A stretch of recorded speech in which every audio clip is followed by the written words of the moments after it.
Sutra. But they should never say of themselves, I am truly a Bodhisattva, or I am truly an Arhat, or let the Buddha's secret cause leak out by speaking casually to those who have not yet studied. Commentary. But they should never say of themselves, I am truly a Bodhisattva. They might be Bodhisattvas, Arhats, or Buddhas who have come to this world. But even if it were Shakyamuni Buddha himself come again to this world, or Amitabha Buddha, or Medicine Master Buddha who dispels calamities and lengthens life, or Production of Jewels Buddha, or Accomplishment Buddha, or any other Buddha, or any Bodhisattva or Arhat, not one would ever say, I am really a Bodhisattva. It's true, and you should believe me. I'm truly a Bodhisattva. One cannot speak like that. If they say, I am truly an Arhat, do you recognize me? Do you realize who I am? I'm an Arhat. Then you know they are part of the retinue of the demon kings.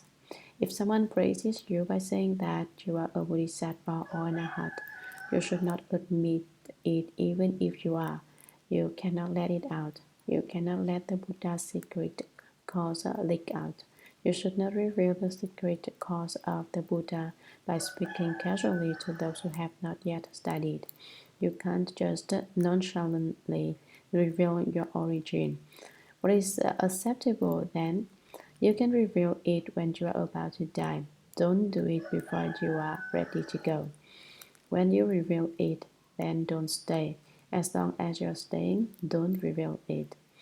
As soon as you reveal your origins, for example, that you're a transformation body of such and such a bodhisattva, then you should leave immediately. As long as the word is not out, you can stay here. But as soon as you let it be known, you'll wind up a lot of trouble on your hands if you don't go. Sutra. How can people who make such claims, other than at the end of their lives and then only to those who inherit the teaching, be doing anything but deluding and confusing living beings and indulging in a gross false claim? Commentary. How can people who make such claims other than at the end of their lives and then only to those who inherit the teaching, be doing anything but deluding and confusing living beings? If you're a holy being, then at the end of your life, you can tell people so. But even then, you can't tell everyone. You reveal it to those closest to you, perhaps a room entering disciple or two. People who do otherwise simply delude and confuse beings by indulging in a gross false claim. If you have not attained the way and you claim you have, if you have not been certified to the fruition and you say that you have, you are telling a huge lie. During the Qing dynasty in China lived the high monk Elder Master Yin Guang. The master was from Shanxi. After he left the home life, he made a pilgrimage to Pengtou Mountain, the Bodhimanda of Quan Bodhisattva. He went into seclusion there. He locked himself in a room and read the Tripitaka. If one reads every day, it takes about 3 years to finish reading the Tripitaka.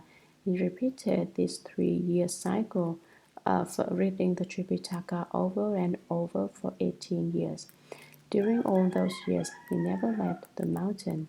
At the end of that period, a group of lay people in Shanghai invited him to lecture on the Amitabha Sutra.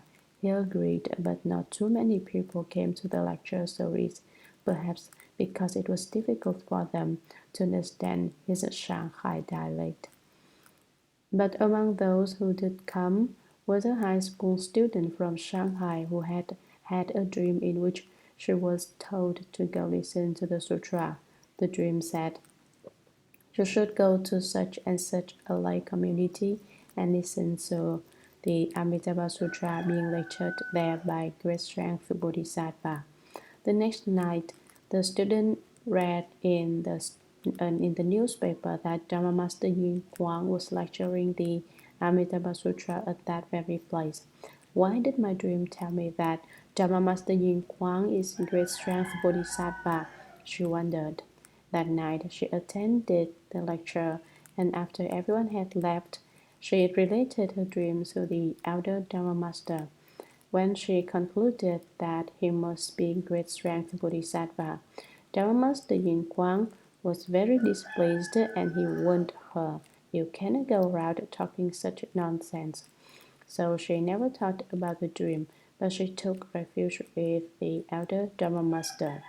3 years later, the master entered the stillness, and it was only then that she told about her dream.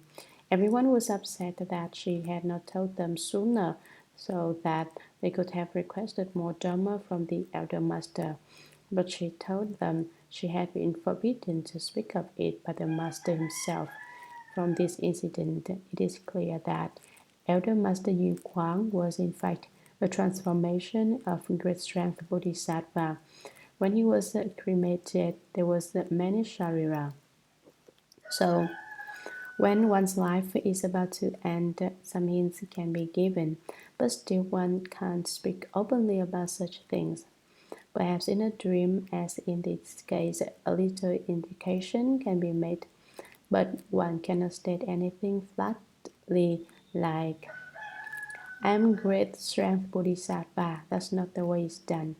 People these days go around claiming to be Buddhas. This is a direct opposition to the teachings of the Shurangama Sutra. Of course, all living beings are Buddhas, but you have to cultivate to become a Buddha. If you don't cultivate, you're more likely to be a horse, cow, pig, sheep, or chicken. You're likely to become a hungry ghost or fall into the hells. Nothing is for certain. Sutra. When you teach people in the world to cultivate samadhi, they must also cease all lying.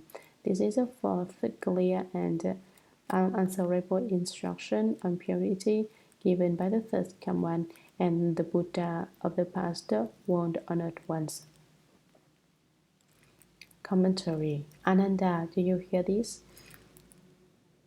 When you teach people in the world to cultivate samadhi, they must also cease all lying. This means all kinds of exaggeration and boasts. For goodness sake, don't say, "I'm enlightened," or "I've been certified to the fruition," or "I'm a Buddha," or "I'm a Bodhisattva," or "I'm an Arhat."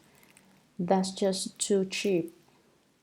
This is the fourth clear and unanswerable instruction on purity given by the third commands and the Buddhas of the past.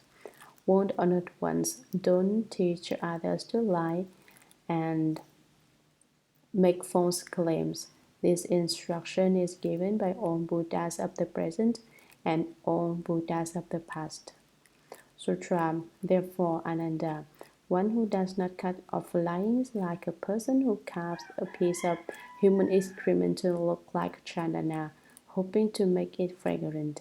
His attempting is the possible, the impossible.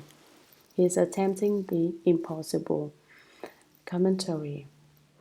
I'll give you an example. Therefore, Ananda, you should realize that one who does not cut off lying is like a person who carves a piece of human excrement to look like a chandana, hoping to make it fragrant. Someone who hopes to become pure without cutting off lying is like a person who tries to make a piece of incense out of a piece of sheet. He is attempting the impossible. He'd never get the excrement to smell like a chandana incense. This means if you lie, it's as if you smell bad. If you cultivate samadhi, trying to become a Buddha, and yet you continue to lie, you are just like a piece of excrement. For a liar to try and become a Buddha is like trying to get a piece of sheet to be a sweet smelling Buddha image. That's beyond reason. Sutra. I teach to bhikshus that the straight mind is the Buddhimanda and that they should practice the four awesome departments in all their activities. since they should be devoid of all falseness. How can they claim to have themselves attained the dharmas of a superior person? Commentary. I teach the bhikshus that the straight mind is the Buddhimanda. Here, the reference to bhikshus includes all four assemblies. You can't say at this point, I'm a lay person, so the Buddha isn't referring to me. You have to be straight in what you think and say. Don't be roundabout. Don't be deceptive. Not having a straight mind is also like trying to get incense out of excrement. I tell them that they should practice the four awesome departments in all their activities. These were discussed in detail earlier. There are 250 aspects to each of the departments of standing, sitting, walking, and lying down. You should always do things truly and utterly cultivate. Since they should be devoid of all falseness, how can they claim to have themselves attained the dharmas of a superior person? How can one say of oneself that one has been certified to the fruition of a bodhisattva or an arhat? One may not speak that way before one has heard the sutras. One may be quite casual in what one says. But now that you have heard the sutra, you know that you cannot say you have attained certain levels of fruition. To do so is to speak a great lie. The retribution for it is to fall into the hell of pulling out tongues. In the future, your tongue will be hooked with an iron hook and pulled out by the root. Afterwards, you will have no opportunity to lie, for in the future you will be mute.